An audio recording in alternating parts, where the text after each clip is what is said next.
ማንን ምን እንጠይቀለው? አንዱዓለም መንግስቱ ከኮምቦልቻ ጥያቄ ላይ ያለኝ እኔ የምሰራው ኮምቦልቻ ጉምሩክ ኮሚሽን ነው።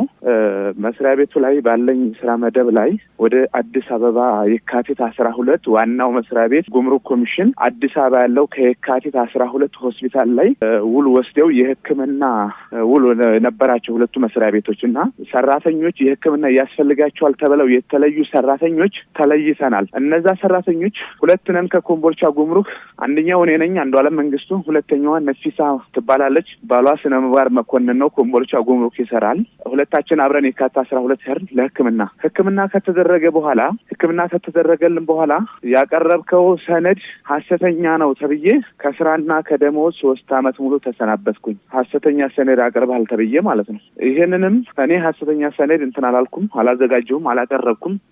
የካቲት 12 ከውጭ ባዘዘልኝ መድኃኒት ማዘዣውን ከየካቲት ሆስፒታል ወጪ አድርጌ ማህተብ አስመትቼ ኮምቦልቻ በመንጣት ሆስፒታሉ ፊት ለፊት የሰው መድኃኒት መደብር ከአቶ በላያ ጋር የመድኃኒት ፋርማሲ ያለው መድኃኒት አከፋፋይ ነው። ከሱ ጋር በመሄድ ደረሰኝን በመቀበል ማዘዣውን ሰጥቼ ደረሰኝ ሰጥቶኝ ያንን መድኃኒት ለኔ ታዝልኝ ነገሮች አግኝቼ በሰው ፊት ያንን በማህተብ አድርጎ አረጋግጦ ደረሰኝ ቆርጦ ሰጠኝ። ከሰጠኝ በኋላ መስሪያ ቤቱ ጋር ሂሳብ አወራርዱልኝ ብዬ ስጠይቅ ዋናው መስሪያ ቤት ነው የሚወራርልህ ዛሬ አይደለም ተብዬ ተላከ። የኔ ደረሰኝ አብሮ እኔ ጋር የገዛችው ልጅ አለች። የስራ አስኪያጁ ቀኝ እጅ ነው ባልተቤቱ አቶ ይማም መሐመድ ይባላልና ሁለታችን ገዛን። የሷ ሐሰተኛ አይደለም ተብላ አልተሰናበተችም፣ አልተጠየቀችም። ግን የገዛ ነው አብረን ነው ከአንድ ሰው መድኃኒት መደብር ነው የገዛ ነው። ደረሰኝ ቁጥሩ አንድ ላይ ነው። በቃ የኔ አንድ ቁጥር ይቀርማል፣ የሷ አንድ ቁጥር ይከተላል ማለት ነው። ከዛም በኋላ የጉምሩክ ስራ አስኪያጅ የነበሩት አቶ ሰማን ይባላሉ።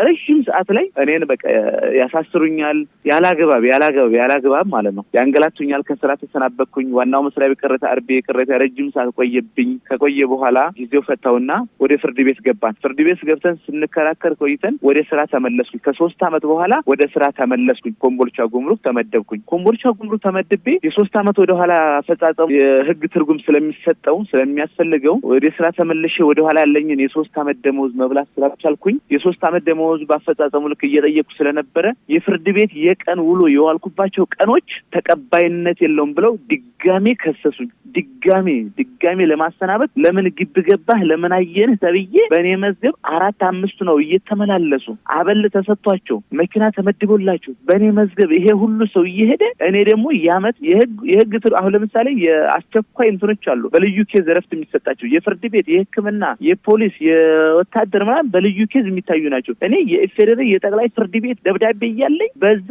መጥሪያ ስለደረሰኝ ይሄ ተቀባይነት የለውም ብለው የፍርድ ቤቶች ማሳያዎች በምን እንደምልክ አላውቅም እንጂ ማሳያዎች አሉ ለኔ ማለት ነው። በዚህ ልክ ሁለተኛ ደግሞ የሕክምና ማስረጃ አሞኝ ከጋላሲ ጉምሩክ መጀመሪያ የምሰራበት ጋላሲ ስለነበረ ሙቀት ላይ ስለነበረ ከጋላሲ ጉምሩክ ወደ ኮምቦልቻ የመጣሁት በሕክምና በቦርድ በዝውውር ነው ወደ ኮምቦልቻ የመጣሁት። ከመጣሁ በኋላ በጣም በተደጋጋሚ ያመኛል። ምን ነው የሚያምህ እንዴት ነው ማንም ሰው የጠየቀኝ የለም። ከመጣሁ በኋላ በተደጋጋሚ ስለሚያመኝ ኮምቦልቻ ሆስፒታል ገብቼ ታክሜ ወጥቼ ያመጣው ማስረጃ ከሕክምና ካርዱ ጋር አይገናኝም በማለት በማናለብኝ ደሞዜን ቆረጡኝ። የ19 ቀን ደሞዜን ከህዳር 6 ቀን ወደ እስከ ጥር ባለው ደሞዝ የ19 ቀን ተቆረጠብኝ።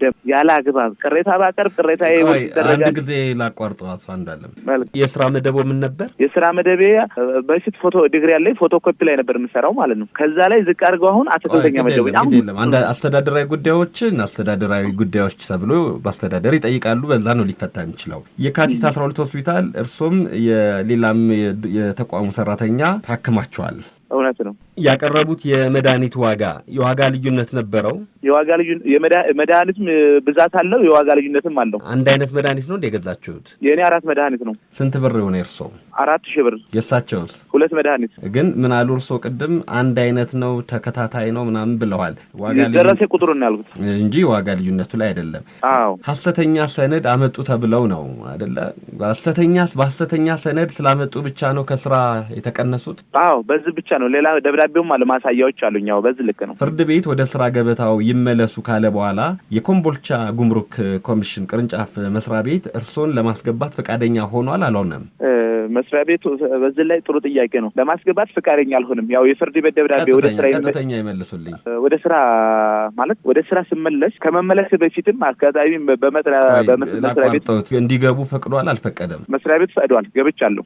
ምንድነው ታዲያ ጥያቄው? በቃ ከገባው በኋላ የመስሪያ ቤቱ ደግሞ ወደ ኋላ ያልተከፈለ የ3 ዓመት ደሞዝ አለ ያልተከፈለኝ ማለት በአፈጻጸሙ መልኩ ዙሪያ መደቡ ላይ ያለሁኝ አፈጻጸሙ ገና ወደ ክፍያው መደበኛ ፍርድ ቤት ላይ ገና አላለቀልንም። ጠቅላይ ፍርድ ቤት የፌደራል ጠቅላይ ፍርድ ቤት ሰበር ላይ 5 ዳኛ ይዞታል ኬዙን ማለት ነው። ከፈላቸው አይከፈላቸው የሚለው እየታየ ነው በፍርድ ቤት ፍርድ ቤት ላይ እየታየልኝ ነው። ምንድነው አሁን የጎደለበት? ያኛው በፍርድ ቤት ያለው ፍርድ ቤቱ እስከሚወስን ድረስ መጠበቅ ያስፈልጋል። የፍርድ ቤቱ የመጨረሻ ውሳኔ መከበር ስላለበት ዋናው ጥያቄ እዚህ ላይ ዋናው ጥያቄ ፍርድ ቤት ላይ እኔ መስሪያ ቤቱ ባሳጣኝ መብት ላይ መብቴን በፍርድ ቤት በኩል እየጠየቁ ስለነበረ ወደ የፍርድ ቤት ቀጠሮ በነበረ ሰዓት ላይ ከመስሪያ ቤቱ ወይ የዓመት ረፍት አስፈቅጄ ነው መሄድ አለብኝ ወይም ደግሞ የፍርድ ቤቱ ተቀባይነት ኑሮት መያዝ አለበት። ፍርድ ቤቱ የቀን ውሎ ደብዳቤ ስለሚሰጠን በዛን ሰዓት ላይ ፍርድ ቤት እጄ ከስሸም ሆነ ተከራክሬ ሆነ ወደ ኋላ ያለኝ ደሞዜን እንዳልቀበል በመስሪያ ቤቱ በኩል ጫና ይደረግብኛል። አንደኛው አይደለም ቆይ ላቋርጠው።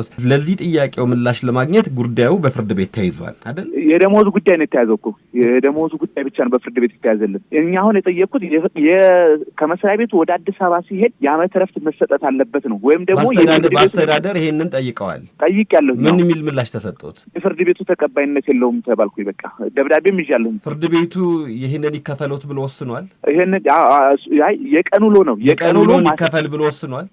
ጽፎልኛል ደብዳቤ የቀን ውሏቸው ይከፈል ብሎ የቀን ውሏቸው ይያዝላቸው ብሎ በአድራሻ ለኮምቦልቻ ጉምሩክ ተጽፎላቸዋል ደብዳቤ። እርስዎ ከዚህ በፊት የስነ ምግባር ችግር አለብዎ ተብለው ተቀጥተው ያውቃሉ? ጋላሽ ጉምሩክ እያለሁኝ እንደዚሁ በሕክምና በጣም ያመኝ ነበርና የፍርድ ቤት የሕክምና መረጃዎችን ካለመያዝ ጋላሽ ጉምሩክ ላይ ከ2000 አይደለም ጥያቄ በዲሲፕሊን ኮሚቴ ወይም የስነ ምግባር ግድፈት ችግር አለብዎ ተብለው የተቀጡበት ሁኔታ አለ እንዴ? በስራ አፈጻጸም ሳይሆን ያው በሕክምና ማስረጃ ከጋላሽ ጉምሩክ ስለታመሙማ አይቀጡም። ግን በስራ ቦታ ላይ ባሳዩት የስነ ምግባር ግድፈት ሊሆን ይችላል፣ የስራ ላይ ችግርና ክፍተት ፈጥሮ ሊሆን ይችላል። በዲሲፕሊን ተጠይቀው ያውቃሉ? በዲሲፕሊን ተጠይቄ ያውቃለሁ። ግን የተጠየቁት በሕክምናው ነው እንጂ ዝርዝሩን አይደለም። የግል ማህደሩ ላይ ከዚህ በፊት እንዲህ አይነት ጥፋት አለባቸው ተብሎ ተቀምጧል። ከ2011 እስከ 2014 በአንድ ጊዜ ከስራ ቦታ ላይ እንዴት ተሰናበቱ የሚለው ጥያቄ ስለፈጠረብኝ ነው። ሌላው እንግዲህ አለ አንድ ጊዜ ብቻ ነው 2 ጊዜ አንድ ጊዜ ይህን ጉዳይ ታዲያ ለዋናው መስሪያ ቤት ተናግሬያለሁኝ ብለዋል። የሲቪል ሰርቪስ አስተዳደርም አለ ሊያይሎት በግልግል ዳኝነት ሊሰጥበት የሚችል ጉዳይ ነውና ወደዛ ሳመርተው ነበር። ዋናው መስሪያ ቤት ገብቼ ስንብት ጻፈብኝ። ዋናው መስሪያ ቤት 2016 ላይ ሚያዝያ መጋቢት 3 ቀን ስንብት ጻፈብኝ። ስንብት ከጻፈ በኋላ ያንንዬ ሲቪል ሰርቪስ ገባሁ። ሲቪል ሰርቪስ ወደ ኋላ ያልተከፈላቸው ደሞዝና ጥቅም ታስቦ ይሰጣቸው ብሎ ሲቪል ሰርቪስ ፍርድ ቤቱ ወስኖልኛል። ፍርድ ቤት ወደ ስራ ቦታ እንድመለስ ወስኖልኛል አሉ። የእርስዎ ቅርንጫፍ መስሪያ ቤት አሰናበቶት፣ ዋናው መስሪያ ቤት ስንብቱን አጸና። ፍርድ ቤት ደግሞ ወደ ስራ ይመለሱ አለ። ወደ ስራ ሲመለሱ ዝም ብለው ወደ ስራ ይግቡ ነው የተባሉት? ጥሩ ጥያቄ ነው። እዚህ ላይ ሲቪል ሰርቪስ ገብተን ቀጥታ ይመለሱልኝ ከደረጃ ዝቅ ይበሉ ተብለዋል ወይስ ባሉበት መደብ ይቀጥሉ ተባለ? ልመጣለህ ነው ሲቪል ሰርቪስ ጀምሬ ማለት አይደለም። ቀጥታ ከደረጃ ዝቅ ይበሉ ነው የተባሉት ወይስ ባሉበት የስራ መደብ ይቀጥሉ ነው? ጠቅላይ ፍርድ ቤት ጠቅላይ ፍርድ ቤት ስንገባ ይቅርታ አቶ አንዳለም ውሳኔው ከደረጃ ዝቅ ይበሉ ተብሏል ወይስ ባሉበት ይቀጥሉ ተብሏል? ከ2 ዓመት ደረጃና ደሞዝ ዝቅ ይበሉላል። ከ2 ዓመት ስራና ደሞዝ ዝቅ ብለው ይስሩ ይላል ጠቅላይ ፍርድ ቤቱ የስር ጠቅላይ ፍርድ ቤት ማለት ነው። በጣም ጥሩ። የእናንተ የጉምሩክ ኮሚሽን ውስጥ የሰራተኞች ደንብ ቁጥር 155 ላይ ፍርድ ቤት አቤቱታ የመቀበል ማንኛውም ኃላፊም ሰራተኛም ግዴታው እንደሆነ ይደነግጋል። እውነት ነው። መስሪያ ቤቱ ይሄንን ድንጋጌ ጥሶ የፍርድ ቤት ውሳኔ አልተቀበለም እያሉኝ ነው። አልተቀበለኝም ብቻ ሳይሆን የፍርድ ቤቱን ያመጣው ተቀባይነት ስለሌለ ብሎ ድጋሜ ተከስሼ በዲሲፕሊን ተከስሼ አሁን ክርክር አሰምቼ ቅዳሜ ዕለት ክርክሩ አለቀ። አሁን ቀጣይ ቅዳሜ የሚመጣው በ15 ውሳኔ ይሰጠኛል። የፍርድ ቤቱን ያመጣው ተቀባይነት የለውም ተብዬ መስሪያ ቤቱን እየከሰስክ ነው ያላግባብ ተብዬ መስሪያ ቤቱን ያላግባብ ወጪ እያስወጣ ነው ተብዬ አሁን ተከስሼ ለማንኛውም ልጠይቃቸው እስቲ። መልካም እሺ። የተወደዳችሁና የተከበራችሁ አድማጮቻችን ለአድማጫችን ጥያቄ ምላሽ ለማስገኘት በጉምሩክ ኮሚሽን የኮምቦልቻ ጉምሩክ ቅርንጫፍ ጽሕፈት ቤት ስራ አስኪያጅ ወደሆኑት አቶ ሰማን ዳውድ ጋር ደወልኩኝ። አግኝቻቸዋለሁ። ጤና ይስጥልኝ አቶ ሰማን፣ እንደምን አደሩ? እንደምን አደሩ? ሰላም ናችሁ? ደህና ነን። አቶ ሰማን ቀደም ሲል የቀረበውን የተቋማችሁን ሰራተኛ የአቶ አንዱዓለምን ጥያቄ ሰምተዋል? አዎ ሰምቻለሁ። ይህን ጉዳይ ያውቁታል? አዎ በደንብ አውቃለሁ። አዎ የእርሶ ስምም ተጠርቷል? እውነት ነው። እስቲ እርሶ ደግሞ ምን ይላሉ? ምንድን ነበር የተፈጠረው? ምናልባት ያው ልጁ ገልጾታል የተፈጠረውን ችግር። አንደኛው ነገር የሕክምና ያው ተቋማችን ለሰራተኞች ሕክምና ይሰጣል። ሕክምና ከሰጠ በኋላ መድኃኒት እንዲገዙ የሆስፒታሉ አዘዘላቸው። ሆስፒታሉ ያዘዘውን መድኃኒት ከገዙ በኋላ መስሪያ ቤቱ ያወራርዳል። ያንን በደረሰኙ አማካኝነት ምንድነው ያደረጉት? ይሄ ሰራተኛ ከፍተኛ ዋጋ ጨመሩና ፋርማሲ ጋር ተነጋግረው ከመንግስት ገንዘብ ለማውጣት ሞከሩ ማለት ነው።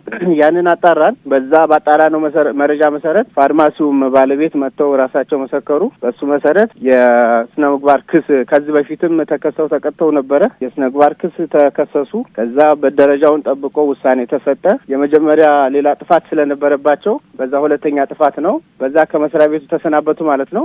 ያንን መሰረት አድርገው ያው እንግዲህ ይግባኝ አሉ ለኛ ዋና መስሪያ ቤት አጸናው። ከዛ ወደ ሲቪል ሰርቪስ አስተዳደር ፍርድ ቤት ሄዱ። ከዛ እሱም እንደዛው ያለ ፍርድ ቤት ሄደና ፍርድ ቤቱ አዎ ጥፋተኛ ናቸው አለ። ጥፋቱን አጸደቀ። ጥፋቱን ካጸደቀ በኋላ ግን መባረር ሳይሆን 2 ደረጃ ዝቅ ይበሉና ይስሩ ብሎ ወሰነ ማለት ነው። መባረር አይደለም፣ 2 ደረጃ ዝቅ ብለው ይስሩ የሚል 2 ደረጃ ተቀጣ ማለት ነው። ደረጃውን ተቀጣና ወደ ደረጃ 1 ወደሚባለው ተመደበ ማለት ነው። በዛ መሰረት እኛም ቅርንጫፍ ጽሕፈት ቤታችን የፍርድ ቤቱን ውሳኔ አስፈጽሞ ያው ሰራተኛው ወደ ስራ እንዲገቡ አደረገ ማለት ነው። ወደ ስራ ከገቡ በኋላ ግን ሰራተኞችን ያመናጭቃሉ፣ ይሰድባሉ፣ አይታዘዙም፣ ስራ መስራት አይፈልጉም። ዛሬም እዚህ ቦታ ሄዳለሁ ይላሉ፣ ነገም እዛ ቦታ ሄዳለሁ ይላሉ። በተመሳሳይ የተለያየ ሕክምና ማስረጃ ያመጣሉ። ከገቡ 2 ወራቸው ነው። ነገር ግን 19 ቀን በሙሉ 19 ቀን ላይ ስራ ላይ አልነበሩ ከ2 ወር። ይሄ ትክክል አይደለም። ኃላፊዎቻቸው በኩል ምክር ተሰጠ። አሁንም ተካከሉ አልቻሉ። የፍርድ ቤት ያመጣሉ። የፍርድ ቤት ማንኛውም የፍርድ ቤት ትእዛዝ የመጣ ሰው በሲቪል ሰርቪስ የፌዴራል ሲቪል ሰርቪስ አስተዳደር አዋጅ መሰረት መጥሪያ ሲደርሰው ሄዶ የፍርድ ቤቱን ትእዛዝ ይፈጽማል ማለት ነው። በዛ መሰረት እኛም እናስፈጽማለን። ከዛ ውጭ ያሉ ጉዳዮች ግን ከሲቪል ሰርቪስ አስተዳደር አዋጁ እንዲሁም ደግሞ የኛ ደንብ አለን። ከዛ ደንብ ውጭ የሆኑ ጉዳዮች ግን ሰው ዝም ብሎ ተነስቶ እንደዚህ ሆኛለሁ ብሎ ሊሄድ አይገባም። እዛ ደንቡ ላይ በግልጽ ተቀምጧል። በዛ መሰረት የቅሬታቸውን አቀረቡ። እሳቸው የሚያዝላቸው በፍርድ ቤቱ መሰረት የፍርድ ቤት ጥሪው መሰረት አድርጎ የሚያዙትን ይዘናል። የማይያዙትን ደግሞ በሲቪል ሰርቪስ አስተዳደር አዋጁ መሰረት እነዚህ አይያዙም፣ በደንባችን መሰረት አይያዙም ብለን መልስ ሰጥተናቸዋል ማለት ነው። በቅሬታቸውን አቅርበው ይህን ቅሬታ በተመሳሳይ ሆነም ለዋና መስሪያ ቤት አቅርበው ዋና መስሪያ ቤቱም እንደዚሁ የታየበትን አግባብ ጠይቆን ሰጥተናል ማለት ነው። ይህን ጥያቄ በተመሳሳይ ለእንባ ጠባቂ ተቋም ጠይቀው በተመሳሳይ መልስ ሰጥተናል። ይህን ጥያቄ ደግሞ ያው እናንተ ጋር በተመሳሳይ አቅርበዋል ማለት ነው። የፍርድ ቤት ውሳኔ ከእናንተ ደንብም መመሪያም በላይ እንደሆነ ያውቃሉ? እውነት ነው። እሱን ነው ያስፈጸምነው። እኛም እንኳን አይደለም የፍርድ ቤት በጣም ይቅርታና የሕክምና ማስረጃ እኮ የሕክምና ማስረጃ ሲክሊፕ ይሰጣል አይደለም? እሱን እንቀበልና የሕክምና ማስረጃው ህጋዊ ነው ህጋዊ አይደለም የሚለውን ከደንባችንና ከአዋጃችን ጋር አስተሳስረን ተቀብለናል እኮ። የሲቪል ሰርቪስ ሰራተኞች አስተዳደር አዋጅም ሆነ የጉምሩክ ኮሚሽን የሰራተኞች መተዳደሪያ ደንብ ቁጥር 155 የፍርድ ቤት ትዕዛዝ ይከበራል። ፍርድ ቤት ጥሪ ሲያደርግ የመሄድ የመመላለስ ያለምንም ቅድመ ሁኔታ እንደሚፈቅድ ወይም እንደሚያስገድድ መመሪያው ደንቡ ይደነግጋል። ይሄ በደንብ ነው እንጂ ምክንያቱም ይሄን የምንቀበልበት ደግሞ አዋጁ የፌዴራል ሲቪል ሰርቪስ ሰራተኞች አስተዳደር አዋጅ ላይ በግልጽ ተቀምጧል። ይሄ ጉዳይ ማንኛውም ሰራተኛ የፍርድ ቤት መጥሪያ ሲደርሰው እንደዚህ እረፍት ይሰጠዋል ብሎ በግልጽ አስቀምጦታል። ነገር ግን ወንጀል ሰርቶ ወይ ደግሞ ሌላ የራሱ የግሉ ጉዳይ ለምሳሌ ፍርድ ቤት ሰው ለመክሰስ ሄዶ ወይ ደግሞ የሆነ ነገር ለማድረግ ከሄደ ግን በዛ ላይ እረፍት እንደማይሰጠው በግልጽ ተቀምጧል አዋጁ ላይ። ያንን እኛም እሱን አይተን ነው ያስፈጸምነው። ምንም አይነት የህግ መሸራረፍም የለም፣ የመብት ጥሰትም የለም። እርስዎም አሁን የጠቀስኩትን አዋጅና ደንብ ቼክ አድርገው ማረጋገጥ ይችላሉ። እኛም ደግሞ የሰጠነው ነው። እሱ ብቻ ሳይሆን እኛ የሰጠነውን ደግሞ በዚህ በሰጠነው ውሳኔ ላይ ቅር የተሰኙት ባለጉዳይ ዋና መስሪያ ቤት ጉዳያቸውን አቅርበው ዋና መስሪያ ቤቱን በተመሳሳይ ልክ የእናንተ ጥያቄ ጠይቆን ከነ ማስረጃው ለዋና መስሪያ ቤቱ አቤቱታ ልከናል። በተመሳሳይ ደግሞ ሌሎች ወንጀሎች የፈጸሙት አለ። ለምሳሌ በሰው ስም መነገድ፣ በእኔ ስም በሌሎችም ስም ስራ አስኪያጅ ነኝ እንደዚህ ነኝ እያሉ ነግደው እንደዚሁም ደግሞ ፍርድ ቤት ላይ ክስ አለባቸው ማለት ነው በሙስና ክስ። ፍርድ ቤቱ ባዘዘ መሰረት ምላሽ ሰጥተናል፣ እየሰራን ነው፣ ጥያቄ ካለ መተህ ማየትም ትችላለህ እያሉኝ ነው። ዶክመንቶቹን ሁሉ ልልክልህ እችላለሁኝ። ውሳኔ የሰጠንበትን ማስረጃ ሙሉውን መስጠት እንችላለን። አቶ ሰማን ዳውድ በጉምሩክ ኮሚሽን የኮምቦልቻ ጉምሩክ ቅርንጫፍ ጽህፈት ቤት ስራ አስኪያጅ፣ በጣም ነው የማመሰግነው። መልካም የስራ ቀን ይሁንልዎ። አሜን። መልካም ጊዜ ይሁንላችሁ።